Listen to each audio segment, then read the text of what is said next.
Bismillahirrahmanirrahim. Assalamualaikum warahmatullahi wabarakatuh. Innal hamdalillah nahmaduhu wa nasta'inuhu wa na'udzu billah min syururi anfusina wa sayyiati a'malina may yahdihillahu fala mudhillalah wa may yudlil fala hadiyalah. Asyhadu an la ilaha illallah wahdahu la syarikalah wa asyhadu anna Muhammadan abduhu wa rasuluhu la nabiyya wa la rasula ba'dah. Subhanaka la ilma lana illa ma 'allamtana innaka antal alimul hakim. Qala rabbi shrah li sadri wa yassir li amri wahlul 'uqdatam min lisani yafqahu qawli. Ikhwati fillah rahimani wa rahimakumullah. Allah Subhanahu wa taala berfirman, "Ainama takunu yudrikumul maut walau kuntum fi burujim musyayyadah." Di mana di dalam ayat ini Allah menasihati kita agar kita mempersiapkan diri kita untuk mengarungi di dalam kehidupan yang sebenarnya, karena dunia ini adalah kehidupan yang sementara, sedangkan akhirat adalah kehidupan yang hakiki dan kehidupan sebagai balasan atas kehidupan kita di dunia.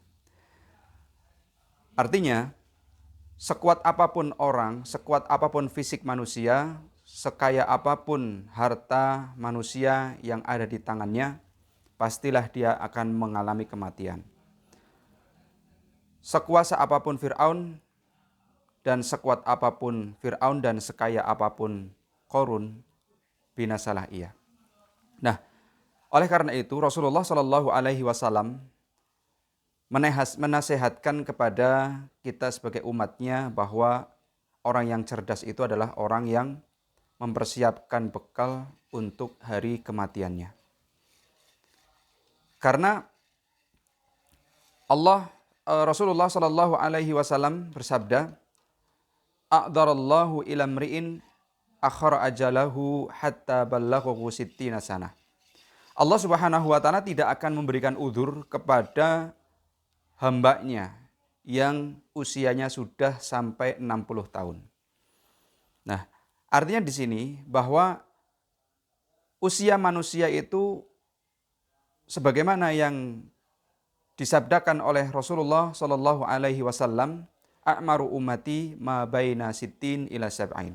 Bahwa umur umatku itu tidak akan sampai 70 tahun atau di antara 60 atau 70 tahun.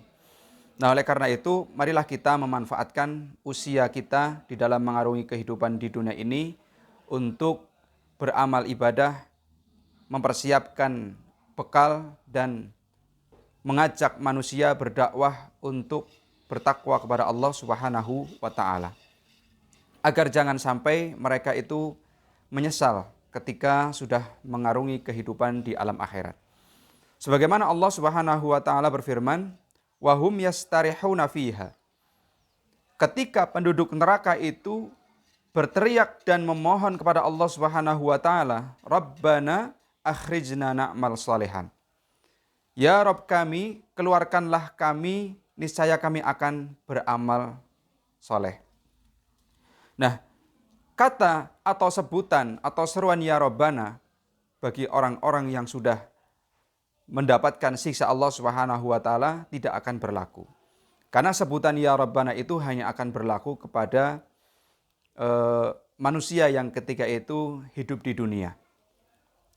Nah, jamaah rahimani wa rahimakumullah, penduduk neraka itu sebenarnya menginginkan untuk dihidupkan kembali ke alam dunia ini tidak lain adalah untuk beramal soleh.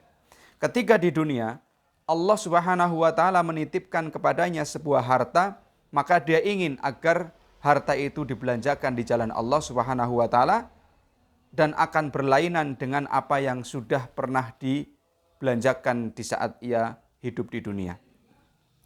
Ketika penduduk neraka diberikan kesehatan oleh Allah Subhanahu wa taala, ia ingin dihidupkan lagi ke dunia. Tujuannya adalah untuk memanfaatkan waktu mudanya, kesehatannya untuk beribadah meskipun hanya sholat 2 rakaat saja. Nah, oleh karena itu dengan peristiwa yang Allah Subhanahu wa taala sebutkan di dalam Al-Qur'an ini, kemudian Allah membantah. Allah menjawab seruan mereka awalam nu'ammirkum ma yatadakkaru fihi man yatadakkar. Apakah kami belum memanjangkan usia mereka sehingga dengan usia yang panjang itu mereka menjadi berfikir. Waja'akumun nadir, dan apakah belum datang kepada mereka sang pemberi peringatan. Fadhuku fama lidzalimina min nasir. Maka rasakanlah azab Allah Subhanahu wa taala, maka tidak ada penolong bagi mereka ya, di neraka nanti. Na'udzubillahi min dzalik. Maka mudah-mudahan dengan adanya nasihat ini menjadi manfaat untuk kita bersama. Fadzakir fa inna dzikra tanfa'ul mu'minin. Berikanlah peringatan kepada orang beriman, karena sesungguhnya peringatan bagi orang beriman adalah sangat bermanfaat. Maka di sini ulama menjelaskan berkenaan dengan nadhir. Nadhir pemberi peringatan itu yang pertama adalah Rasulullah Shallallahu Alaihi Wasallam diutus di tengah-tengah umat. Karena Rasulullah Shallallahu Alaihi Wasallam diutus kepada manusia, diutus kepada umatnya adalah sebagai pemberi kabar gembira dan peringatan. Maka teruslah kita belajar dan mengenal Rasulullah Shallallahu Alaihi Wasallam dan memahami sunnah-sunnahnya, dan kita memohon dan berdoa kepada Allah Subhanahu Wa Taala untuk bisa mengikuti sunnah-sunnahnya. Kemudian yang kedua adalah Al-Quran. Al-Quran disebut sebagai nadhir, pemberi peringatan, karena Al-Quran Allah Subhanahu wa taala turunkan sebagai pemberi informasi untuk orang-orang, untuk manusia yang beriman. Bahwa Allah menghabarkan bagi orang yang beriman, baginya pembalasan surga, dan siapa saja yang kufur kepada Allah Subhanahu wa taala dan mengingkari kenikmatan Allah Subhanahu wa taala, maka baginya adalah siksa Allah Subhanahu wa taala. Maka Al-Qur'an ini dijadikan sebagai pemberi peringatan kepada manusia. Kemudian yang ketiga ini adalah ketika Allah Subhanahu wa taala memberikan usia yang panjang, kemudian nampaklah di rambutnya sebuah uban. Maka uban ini adalah pemberi peringatan bahwa sudah saatnya kita kembali kepada Allah Subhanahu wa taala, memperbaharui taubat kita, memperbaiki kualitas ibadah kita, karena sesungguhnya apapun yang Allah berikan kepada kita akan dimintai pertanggungjawaban. Yang keempat, ma'asyiral muslimin rahimani wa rahimakumullah, yaitu kematian orang-orang terdekat kita. Dengan adanya kematian orang-orang yang terdekat kita, baik itu adalah saudara kita, baik itu adalah teman seusia kita, sesungguhnya itu adalah pemberi peringatan bagi kita bahwa kita juga akan menyusul mereka. Maka apalah yang akan kita persiapkan untuk menyusul mereka, dalam artian berjumpa dengan Allah Subhanahu wa taala. Kemudian yang selanjutnya adalah al-musibah, yaitu musibah. Tidak lain ketika Allah Subhanahu wa taala memberikan ujian, memberikan musibah kepada hambanya, tidak lain itu adalah bentuk peringatan agar dia itu bermuhasabah, agar dia bersyukur atas nikmat Allah Subhanahu wa taala diselamatkannya dari sebuah musibah.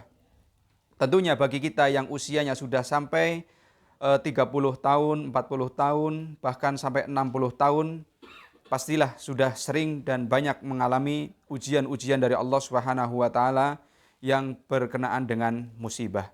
Maka marilah kita bermuhasabah, apakah usia yang Allah berikan kepada kita sudah cukup untuk menyelamatkan diri kita dari beratnya perhitungan di akhirat nanti? Apakah kita sudah merasa selamat dari siksa Allah Subhanahu wa taala? Oleh karena itu, marilah kita memanfaatkan usia yang Allah Subhanahu wa taala berikan kepada kita sebagai modal untuk menggapai ridha Allah Subhanahu wa taala ini dengan sebaik-baiknya. Demikian, mudah-mudahan bermanfaat. Aqulu qauli hadza wa astaghfirullah li wa lakum. Assalamualaikum warahmatullahi wabarakatuh.